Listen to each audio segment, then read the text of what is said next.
Hey guys, so if you are a student of literature, you must be aware of certain literary terms and devices that you may often come across both in prose and poetry. So this video is all about a list of literary devices and literary terms.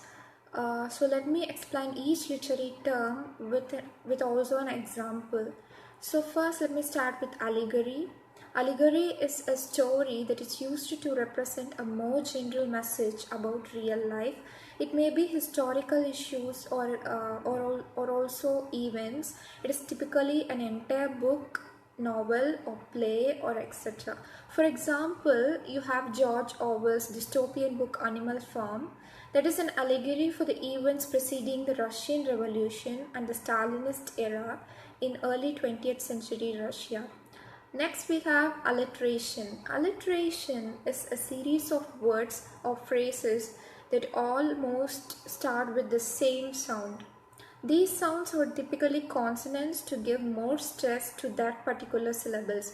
You will often come across alliteration in poetry and titles of books and poems, especially of Jane Austen. One particular example that I want to mention for alliteration is Peter Piper picked a peck of pickled peppers. So in this tongue twister, the P sound is repeated at the beginning of all major words. So let me explain about allusion now. So allusion is what an author makes an indirect reference to a figure, place, event or idea originating from the outside the text. So many allusions make reference to previous works of literature or art. For example, you can see, stop acting so smart, it's not like you are Einstein or something. This is an allusion to the famous real life theoretical physicist Albert Einstein. Next we have anachronism. Anachronism occurs when there is an intentional error in the chronology or timeline of a text. So this could be a character who appears in a different time period than when he actually lived. It may be or a technology that appears before it was invented. Anachronisms are often used as for comic effect. For example, you have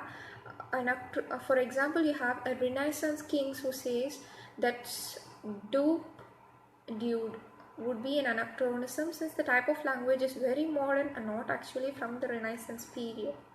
Next we have anaphora. Anaphora is when a word or phrase is repeated at the beginning of multiple sentences throughout a piece of writing. It's used to emphasize the repeated phrase and evoke strong feelings in the audience. For example, we have a famous example of anaphora in Winston Churchill's "We shall fight on the beaches" speech. Throughout his speech, he repeats the phrase "we shall fight" while listing numerous places where the British Army will continue battling during World War II. He did this to rally both troops and the British people and to give them confidence that they would still win the war. And next we have anthropomorphism. An anthropomorphism occurs when something non-human such as an animal, place or inanimate object behaves in a human-like way. For example, we have children's cartoons have many examples of anthropomorphism. For example, Mickey and Minnie Mouse can speak, wear clothes, sing, dance, drive cars, etc. So real mice can't do any of these things, but the two mouse characters behave much more like humans than mice. Ascenditone. Ascenditone is when the writer leaves out conjunctions such as and or but or for in a group of words or phrases so that the meaning of the phrase or sentences is emphasized. It is often used for speeches since sentences containing ascenditone can have a powerful, memorable rhythm. For example, we have Abraham Lincoln ends the Gettysburg Address with the phrase, "And the government of the people, by the people, for the people, shall not perish from the earth." By leaving out certain conjunctions, he ends the speech on a more powerful melodic note. Next we have colloquialism. Colloquialism is the use of informal language and slang. It's often used by authors to lend a sense of realism to their characters and dialogue. Forms of colloquialism include words, phrases, and contractions that aren't real words, such as gonna or ain't. For example, we have "Hey, what's up, man?"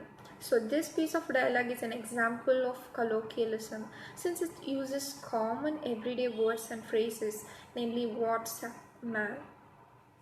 Then we have epigraph.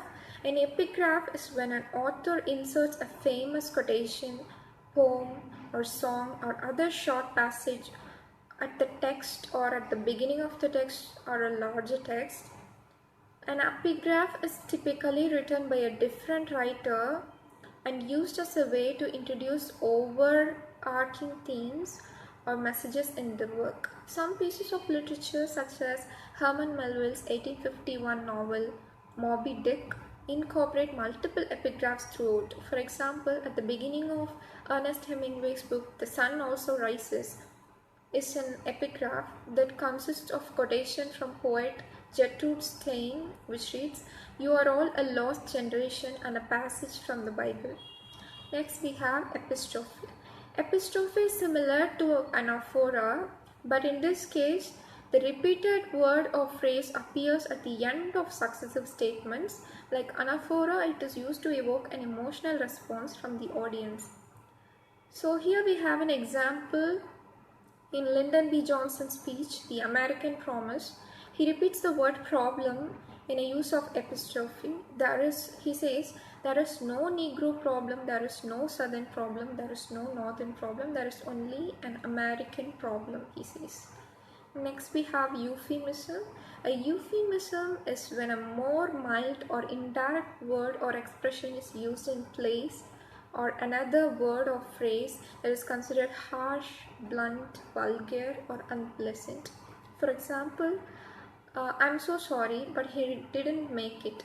The phrase "didn't make it" is a more polite and less blunt way of saying that someone has died. So next we have flashback. A flashback is an interruption in a narrative that depicts events that have already occurred either before the present time or before the time at which the narration takes place.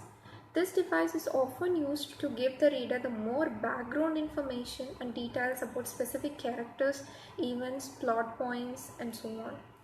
For example, we have most of the novel Wuthering Heights by Emily Bront is a flashback from the point of view of the housekeeper, Nellie Dean, and as she engages in a conversation with a visitor named Lockwood. In this story, Nellie narrates Catherine Earnshaw's and Heathcliff's childhoods, the pair's building romance, and their tragic demise. So we can see more literary terms and devices like this in future videos. For videos like this, don't forget to like, share, comment, and subscribe for this channel. Thank you.